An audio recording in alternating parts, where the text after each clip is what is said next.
Good morning, students. Myself Satish Kalda welcomes all of you in my channel Ultimate Science। और बच्चे आज हम लेके आए हैं class 10th part number 4 carbon और उसके यौगिक, इसका पार्ट 2। तो सबसे पहले यदि हम बात करते हैं बेटा अपरूप होता क्या है। यदि हम अपरूप की बात करें तो देखिए बेटा अपरूप है क्या? किसी तत्व के वे रूप जिनके भौतिक गुण एक समान नहीं होते परंतु रासायनिक गुण एक समान होते हैं।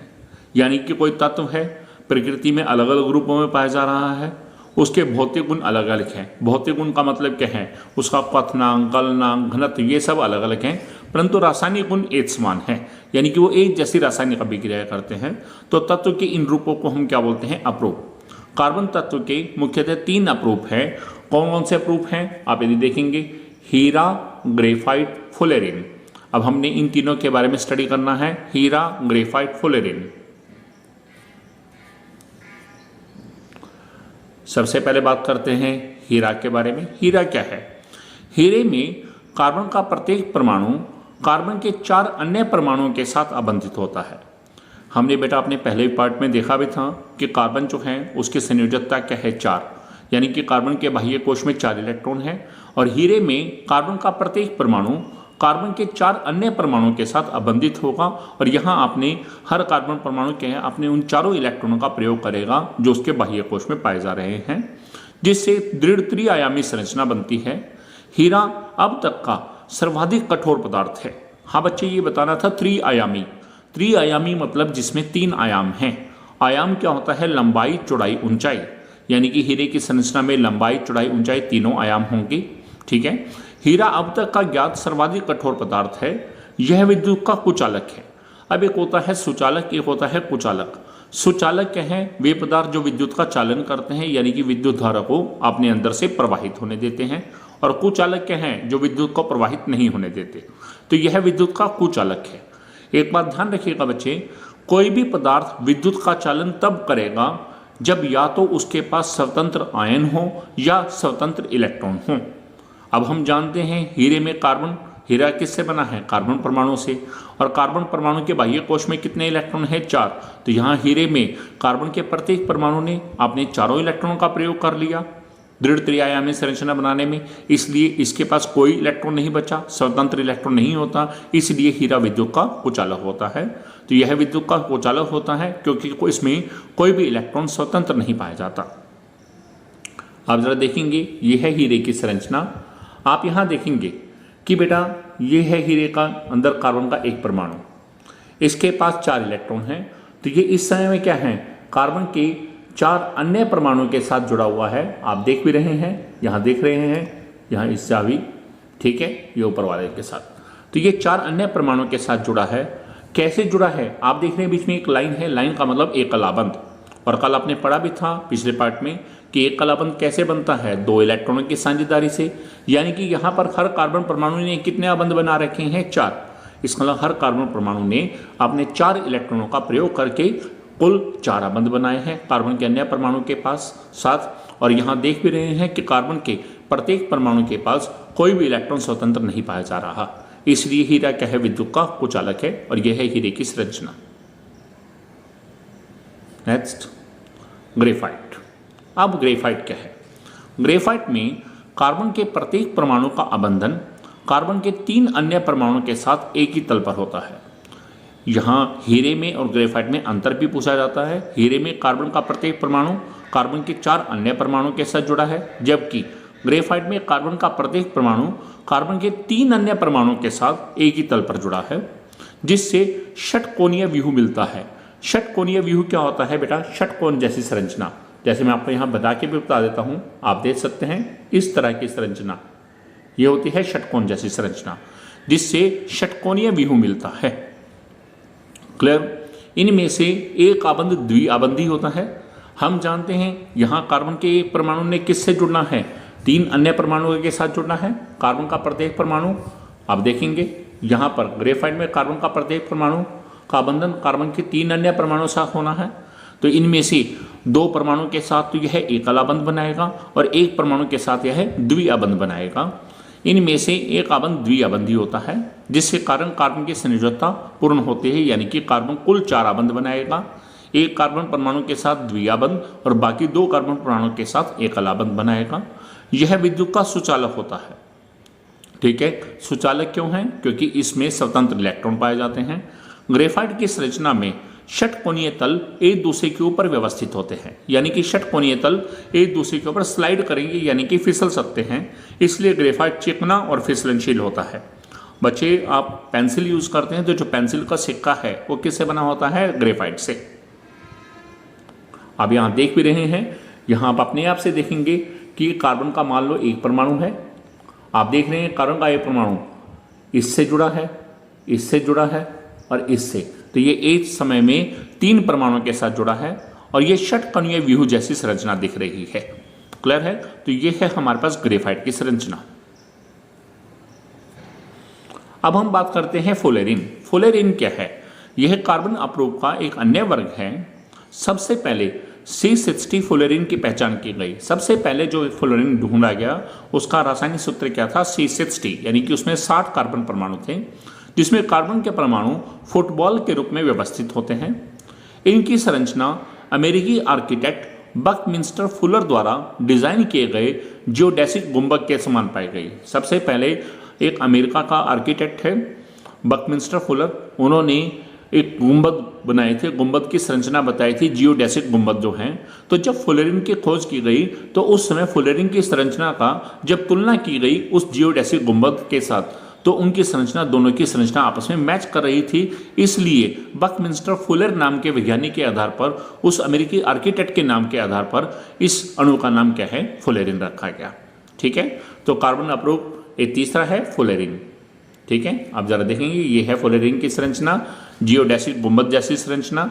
इसमें हम देख रहे हैं यहाँ पर 6 मेंबर रिंग भी है और 5 मेंबर रिंग भी है, यानी कि हमारे पास 6 कार्बन परमाणु वाले वलय भी हैं, अपना वलयाकार संरचनाएं भी हैं, और इसमें 5 कार्बन परमाणु वाली वलयाकार संरचना भी है। यह है हमारे पास बकमिंस्टर फुलर की संरचना, फ्लोरीन की संरचना। अब है हमारे पास कार्बन तत्वों की सर्वोत्मुखी प्रवृत्ति। हमने पढ़ा अपने पार्ट 1 में कि कार्बन जो है हमारे चारों ओर दैनिक जीवन में प्रयोग होने वाली अधिकतर वस्तुओं में कार्बन पाया जा रहा है। तो ऐसा क्या है कार्बन तत्व के अंदर कि यह लगभग सभी यौगिकों में पाया जा रहा है? अब देखिएगा, यदि अकेले कार्बन तत्व के यौगिकों की गणना की जाए तो इनकी संख्या कई मिलियन है। 1 मिलियन में भी क्या है 10 लाख होते हैं, और कई मिलियन है, यानी कि बहुत अधिक संख्या में पाए जाते हैं। यह अन्य तत्वों के यौगिकों से काफ़ी अधिक है। कार्बन तत्व में निम्नलिखित ऐसे गुण पाए जाते हैं जिसके कारण इसमें इतनी बड़ी संख्या में यौगिक बनाने की प्रवृत्ति पाई जाती है। हमारे पास एक क्वेश्चन भी आता है कि कार्बन तत्व में ऐसे कौन से गुण हैं जिसकी वजह से कार्बन तत्व जो है इतनी अधिक संख्या में यौगिक बनाता है, कि कई मिलियन में भी बनाता है। देखिए बच्चा, क्या है चतुसंयोजकता? चतु का मतलब 4, संयोजकता मीन वैलेंसी, यानी कि बाह्य कोश के इलेक्ट्रॉन जो अबंध बनाने में प्रयोग होंगे उन्हीं के बेस पर चतुसंयोजकता। हम जानते हैं कि कार्बन तत्व की संयोजकता 4 होती है, अतः इसमें कार्बन के 4 अन्य परमाणुओं अथवा कुछ अन्य एक संयोजित तत्वों, एक संयोजित तत्व क्या है जिनकी संयोजकता 1 है, जैसे hydrogen, fluorine, chlorine, bromine, iodine आदि के साथ अबंधन की क्षमता होती है। यानी कि कार्बन का प्रत्येक परमाणु कार्बन के 4 अन्य परमाणुओं के साथ जुड़ सकता है, या hydrogen, fluorine, chlorine, bromine, iodine ये सभी एक संयोजित तत्व है, इनके भी 4 परमाणुओं के साथ एकल अबंध के साथ जुड़ सकता है, क्योंकि इसकी संयोजकता 4 है। यह ऑक्सीजन, नाइट्रोजन, सल्फर तथा अनेक अन्य तत्वों के साथ यौगिक भी बना सकता है। यानी कि कार्बन के कुल परमाणु, कार्बन के एक परमाणु ने कुल 4 अबंध बनाने हैं, और ये 4 अबंध किन्हीं भी तत्वों के साथ बना सकता है। कार्बन के खुद के परमाणु के साथ बना सकता है, हाइड्रोजन के साथ, फ्लोरीन के साथ, क्लोरीन के साथ, ब्रोमीन के साथ, आयोडीन के साथ, इसी तरह ऑक्सीजन, नाइट्रोजन, सल्फर और अन्य तत्वों के साथ भी। आप जरा देखिएगा, यहाँ सबसे पहले हम देख रहे हैं, यहाँ हमारे सामने है ये कार्बन है। आप देख रहे हैं कार्बन, कार्बन के इस तत्व के कार्बन के परमाणु में कुल 4 इलेक्ट्रॉन हैं, और यहाँ इसने पहला बंध इधर बनाया, दूसरा, तीसरा, चौथा। कार्बन के अन्य परमाणु के साथ इसने कुल कितने अबंध बनाए? 4 अबंध। अब दूसरे उदाहरण में देखते हैं, यहाँ पर हम यदि देखें, यहां कार्बन का एक परमाणु हाइड्रोजन के 4 परमाणु के साथ जुड़ा है, और ये क्या बन रहे हैं आपके सामने, ये जो लाइनें दिख रही हैं, ये लाइनें क्या हैं, ये हैं आबंध। तो यहाँ कार्बन के परमाणु ने क्या है, आबंध बनाए, ठीक है, एकल आबंध। अब यहाँ इस जगह देखेंगे तो इस जगह भी सेम वही केस है, कार्बन का एक परमाणु फ्लोरीन के साथ जुड़ा है, क्लोरीन के साथ, ब्रोमीन के साथ, आयोडीन के साथ। कैसे आबंध बनाए हैं आप देख रहे हैं, एकल आबंध, कुल 4 आबंध बनाए। आप देख सकते हैं, एक आबंध, दूसरा, तीसरा, चौथा। तो कार्बन के एक परमाणु ने कुल कितने आबंध बनाए, 4 आबंध। इसे बोलते हैं चतुसंयोजकता। अब यहाँ देखिएगा हमारे पास, जैसे इस उदाहरण में देखें, यहाँ कार्बन ने क्या करा है, ऑक्सीजन साथ बनाया है द्विआबंध, और हाइड्रोजन के साथ कैसा बनाया है, एकल आबंध। कुल आबंध गिनेंगे, पहला आबंध मैं डॉट लगा रहा हूँ, दूसरा आबंध, और ये 2 आबंध, ये रहे 4। इसका लिए इसने कार्बन ने कितने आबंध बनाए, टोटल 4 आबंध। यहाँ देखेंगे इस उदाहरण में, यदि हम देख रहे हैं, यहाँ कार्बन किससे जुड़ा है, हाइड्रोजन और नाइट्रोजन के साथ। हाइड्रोजन के साथ कैसा बंध है, एकल, और नाइट्रोजन के साथ कैसा बंध है, त्रि। तो कार्बन ने कुल कितने आबंध बनाए, 4 आबंध। एक और उदाहरण देखिएगा, यहाँ इस उदाहरण में कार्बन का परमाणु किसके साथ जुड़ा है, 2 हाइड्रोजन के परमाणु के साथ और 1 सल्फर के परमाणु के साथ। कार्बन ने सल्फर साथ कैसे आबंध बनाए हैं, द्विआबंध। हाइड्रोजन के साथ एकल, इधर भी एकल। कुल आबंध क्या होंगे, 2 + 1 + 1, टोटल क्या होगा, 4। तो कार्बन के एक परमाणु ने कुल कितने आबंध बनाए, 4 आबंध, ठीक है। तो इसे क्या बोलते हैं, चतुसंयोजकता।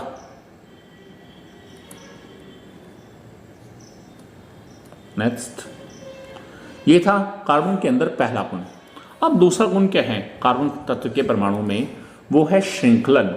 अब क्या होता है श्रृंखलन, देखिएगा, समझिएगा श्रृंखलन क्या है।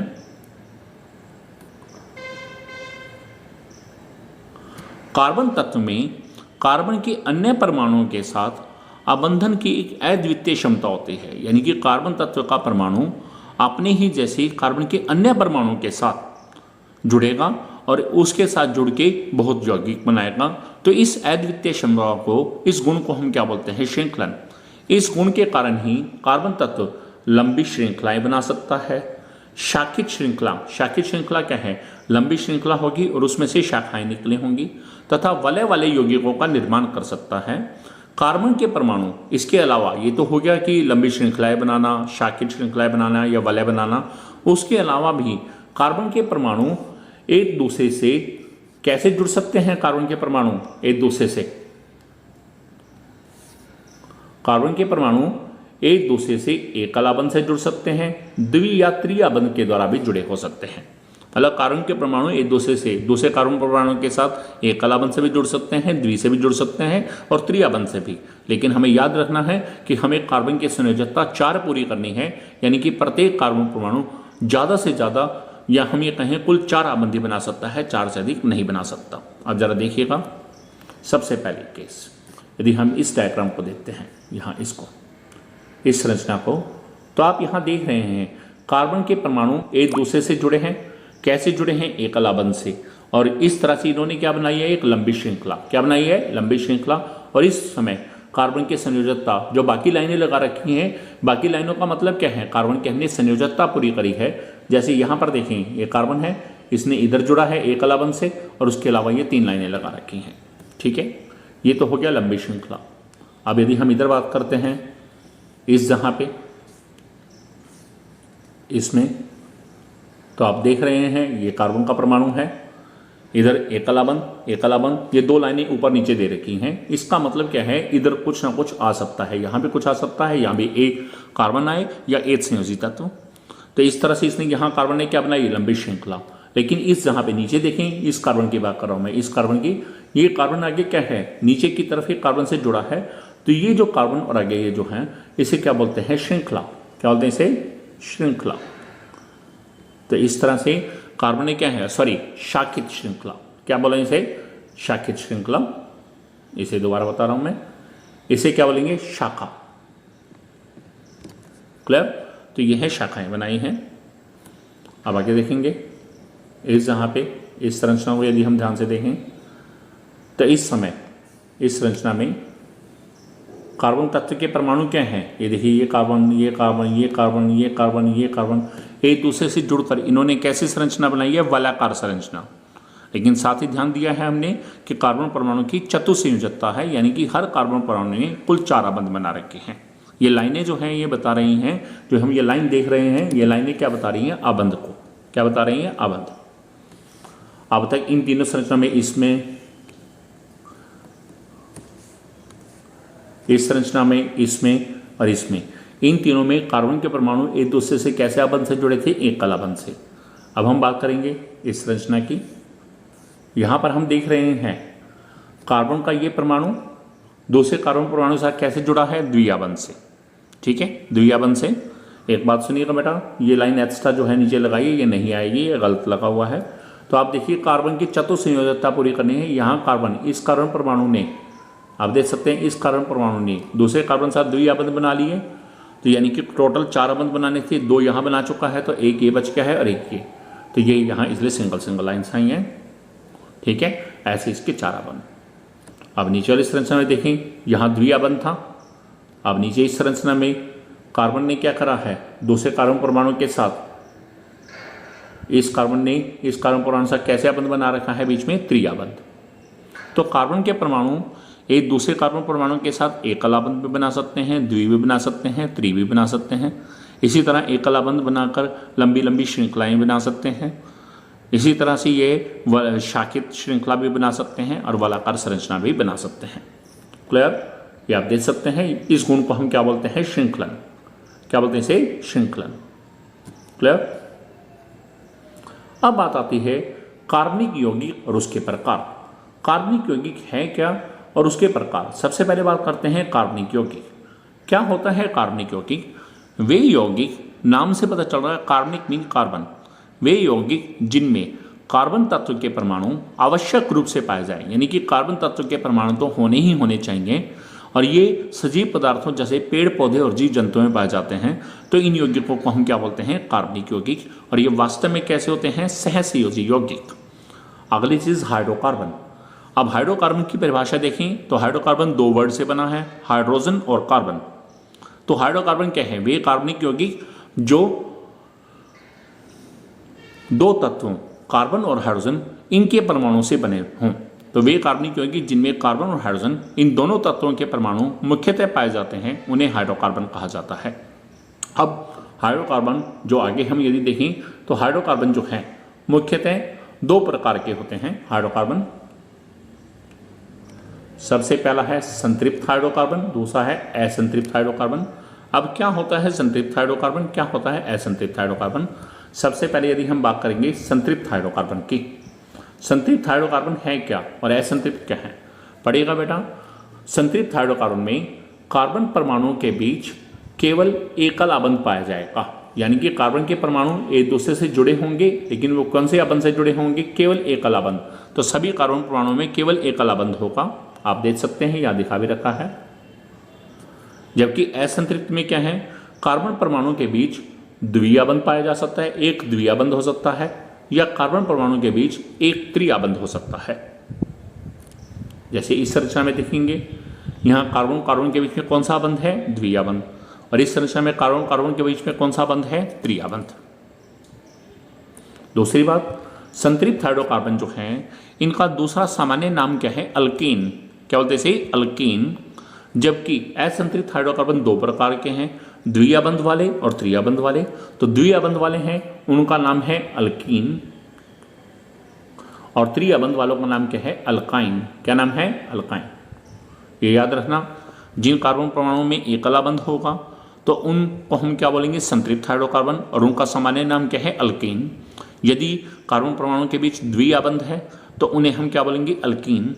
और यदि उनमें त्रिआबंध है तो उन्हें क्या बोलेंगे? अल्काइन। द्वि और त्रिआबंध वाले जो कार्बनिक यौगिक हैं इन्हें हम क्या बोलते हैं? असंतृप्त हाइड्रोकार्बन। अगली चीज, यदि हम बात करें संतृप्त हाइड्रोकार्बन की, तो संतृप्त हाइड्रोकार्बन में सामान्य रासायनिक सूत्र क्या है? हमारे पास ये मेन है, इनका सामान्य रासायनिक सूत्र है CnH2n+2। मैं यहाँ दोबारा भी लिख रहा हूँ CnH2n+2। 2, यानी कि कार्बन के n का मतलब क्या है, कार्बन तत्व के परमाणु। कार्बन तत्व के जितने परमाणु होंगे हाइड्रोजन की दुगना 2n का मतलब क्या है, डबल कर दीजिए और उसमें 2 और जोड़ दीजिए, तो दुगने परमाणु से 2 ज़्यादा होंगे। जैसे यहाँ मैं n की वैल्यू 1 रखता हूँ तो C1 है, तो H कितना होगा, 2 1 = 2, यानी कि 2 एकम 2 + 2 4, तो CH4 ये होगा अल्केन। तो आपके सामने इनमें क्या होगा, हमारे पास संतृप्त हाइड्रोकार्बन अल्केन जो है इनका सामान्य रासायनिक सूत्र क्या है, CnH2n+2, जबकि अल्कीन का रासायनिक सूत्र क्या है, CnH2n। एक बात बतानी थी बेटा कि अल्केन के अंदर n की वैल्यू 1 से स्टार्ट है, 1 2 3, यानी कि 1 से लेके स्टार्ट हो जाएगी, जबकि अल्कीन का रासायनिक सूत्र क्या है, CnH2n, और इसमें n वैल्यू 1 से स्टार्ट नहीं है, ये 2 से स्टार्ट है, 2 3 4 आगे। और इसी तरह अल्काइन का रासायनिक सूत्र जो है वो क्या है हमारे पास, यानी कि अल्कीन में रासायनिक सूत्र है CnH2n, यानी कि हाइड्रोजन यहाँ क्या है, डबल के बराबर है। जैसे C2 बोला तो H कितना होगा, 2 2 = 4, तो C2H4, C3H6, इस तरह से। और अल्काइन जो है इनका सामान्य रासायनिक सूत्र क्या है, CnH2n-2, यानी कि हाइड्रोजन क्या है, दुगने से 2 कम। यहाँ पर भी n जो है हमारे पास किससे स्टार्ट है, 2 से स्टार्ट है, 2 3 4 आके। तो यदि मैं C2 रखता हूँ, कार्बन के 2 परमाणु, तो हाइड्रोजन क्या है, दुगने से 2 कम, तो 2 2 = 4 -2, 2 दूनी 4 -2, उत्तर कितना होगा, 2, तो C2H2, C3H4, C4H6, इस तरह से ये अल्काइन होंगे। उसमें डबल के बराबर है अल्कीन में, C2H4, C3H6, C4H8, ये अल्कीन में होंगे। और उधर दुगने से 2 ज़्यादा अल्केन में, C2H6, C3H8, C4H10, इस तरह से होंगे। तो ये है बेटा हमारे पास कार्बनिक यौगिक और उनके प्रकार। क्लियर, कार्बनिक यौगिक क्या है, हाइड्रोकार्बन क्या है, और ये उनके प्रकार। अब यदि हम बात करके चले बेटा, हमारे पास ये हमारे पास था आज का टॉपिक जो आज मैंने आपको क्लियर किया है। आज ये टॉपिक में मैंने आपको बताया कार्बन और उसके अपरूप, उसके बाद मैंने बताया कार्बन के सर्वमुखी प्रवृत्ति, और उसके बाद मैंने आपको बताया है कार्बनिक यौगिक और उनके प्रकार। उम्मीद करता हूँ बेटा कि आपको ये सभी टॉपिक बहुत अच्छे से समझ आ गए होंगे। यदि आपको मेरा वीडियो अच्छा लगा है तो मेरे channel Ultimate Science by Satish Karna, इसे सब्सक्राइब कीजिएगा। Okay students.